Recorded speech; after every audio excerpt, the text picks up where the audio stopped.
Okay, so I came across this really great Reddit post on negotiation, and it's filled with some great ideas for job negotiations, particularly on how to take a single issue like salary and make it multi-issue, how to think out of the box, how to manage risk, and how to keep going even when you're getting a no. So keep on watching for lessons on all of these. Okay, so today I'm going to take a look at a post from Nesnine9 on the negotiation Reddit. 5 years ago, I moved into management and started to learn how to negotiate with job seekers. Yesterday, I negotiated a new job for myself for the first time in years, and I wanted to break down how I prepared for the meeting in case anyone finds it helpful. That is very kind of you, Nesnine9. Before the meeting, the hiring manager had sent an opening offer to me for consideration. For easy math, let's say it was a $100,000 salary with a 1% stock option, vesting over 4 years. For the job, it was a bit of a lowball, and in the meeting, I casually referred to this as, quote, the anchor number to shake them loose. Let me just pause there. Nesnine9, you are absolutely right. This is an anchor number, and it's done as a fishing expedition to see what your reaction is. And so my own view on this is to do whatever I can to ignore it. And to ignore it in at least two ways, right? One, don't let that be the anchor with the other side. But the other way that's really important, don't let that anchor be a number in your own mind, because that is part of, I think, the idea behind this. So to the degree, right, in negotiation, when the other side kind of throws out a number that also, right, is probably not necessarily tethered to anything, right, at least as it seems here, there's no explanation of why 100K or why 1%. Best thing to do is put it aside.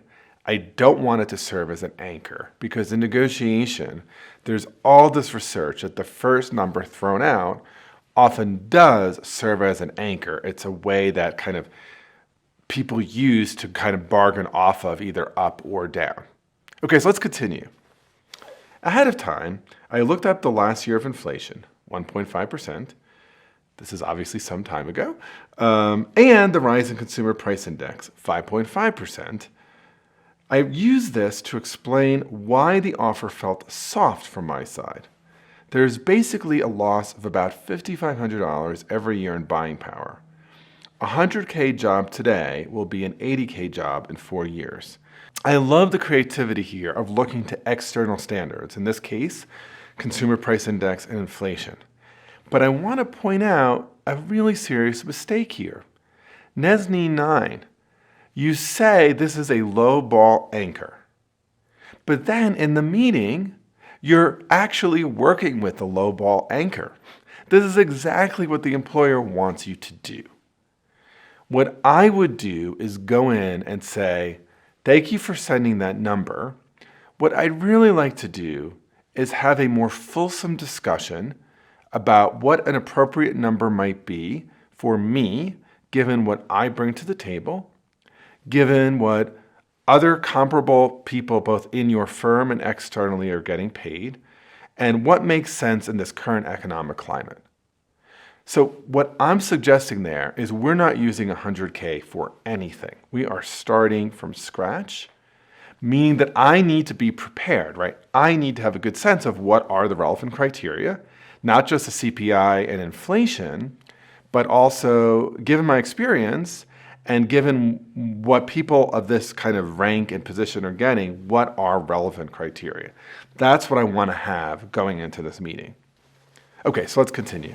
Since it's a startup, we discussed operating capital runway, so I find a very rough valuation of the company. Let's call it $5 million. If I vested all 4 years a 1% equity stake, and that would be worth $50,000, which means golden handcuffs for about $12,500 per year. In the negotiation meeting, they disputed this number, and we talked a bit more about exit events and deals on the horizon. This topic lets them know that I want to make a long-term commitment with them, but that I'm also aware that equity is a gamble and not necessarily a giant payday that offsets a low salary up front. Okay, so let me pause there. First of all, for those of you, some of you maybe are a little bit lost by these numbers. Put all this aside. From a negotiation perspective, what I think is happening here that I really like is Mezzanine 9 is actually expanding this negotiation by talking about issues and interests that are beyond just salary. So, specifically, what is Mezzanine 9 doing? Well, they're expanding the time horizon. They're not saying just a salary in year one, but let's look more broadly. They're also thinking about risk preferences and interests, right? So essentially, I would like to be here for a longer period of time. I'm willing to incur some risk, meaning that if things go well for this startup, there's a bigger upside for me down the road than if things go poorly. At the same time, there's a limit to the amount of risk I'm willing to take here. And we need to make sure we align our risk preferences right so that I actually can stay here for the longer term, assuming that's what you want me to do. So I think from a negotiation perspective, whenever we're talking about salary, we always want to try to broaden that negotiation to think about other interests over time, around risk preferences, around possible contingencies, because clearly, right, the equity stake and the vesting relates to risk and success down the road. So let's continue. So my strategy in the meeting is to set up the idea that salary feels smaller than it looks, then challenge them to take a stance on the value of the company. Okay, I'm going to be a little nitpicky here because obviously this is just a Reddit post written for an audience and to be helpful. But I always think in negotiation, I don't want to challenge the other side. That sets us up as oppositional. But I might instead say, I want to inquire about the other side. I want to invite the other side to explain their thinking. It's a tiny wordsmithing, but I think it really matters in a negotiation. Because in a negotiation, if I'm being curious, if I'm inquiring, if I'm putting the other side in the role of educator and explainer and helper, that's a really attractive role. On the other hand, if I am challenging, I'm putting them in the role of defend yourself, and no one wants to be in that role. Okay, let's press forward a little bit more. If they push back and claim that the company is worth more, then they should be able to afford a more competitive salary. On the other hand, if they capitulate on the company value, then I can point out that it wouldn't cost them very much to bump up my stock package. I'm trying to find out which side of the equation is easier for them to move. Okay, so I really like this sentiment, right? The idea here is I'm going to do a little bit of testing on what interests are more important to them and what their true sense of the possible success of this company is, both now and in the future, so that we can make appropriate trades. And really good negotiators do this. So this is an excellent move. The last thing I prepared was an emotional personal argument. Something like this. Quote, while I'm genuinely excited to work with the team, I wouldn't want to make a 4-year commitment today and then feel pressure to take another job in a year or two because I got locked into a rate that isn't keeping up with the market.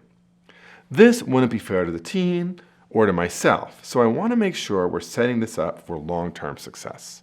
Unquote. Love this, right? This is this really nice way of putting out your interest, which is to say, absolutely want to be here, but I don't want to find myself in a really bad situation that ends up being a betrayal to the team. And I think framing this in the team interest, not just of yourself, but also in the interest of the team, is just a really artful and skillful way to do this. Okay, so let's read the end of this Reddit post. The argument helps align both sides of the negotiation to problem solve together. The hope is they come up, but if they can't budge, I can ask for a creative solution like structured annual bonuses, a signing bonus, or scheduled comp review or promotion conversation in the next 6 to 12 months. Really nicely done, right? So again, this is someone who's really thinking creatively and out of the box. So many times when I'm coaching people in job negotiations, they take a no and just be like, oh, okay, well, I tried. And here, right, what Mezzanine 9 is saying, hey, if this doesn't work, let's think more creatively. Let's just think about a bonus. Let's think about looking for a promotion in 6 to 12 months, right? So I really like this. It's almost like this. Anything you say no to, I'm going to say okay and try to continue to think about creative options. Skillful negotiators are always thinking about this. So I would say in most respects, well done, Mezzanine 9. Lots to learn from this post, and I hope my tweaks and coaching here added some additional value. Okay, so if you want to learn more about negotiations in the workplace, watch this next video, How to Mediate a Conflict Between Two Employees. And if you haven't already, don't forget to subscribe to this channel, hit the like button, and hit the notifications so that you never miss new content like this. Okay, don't forget to keep watching.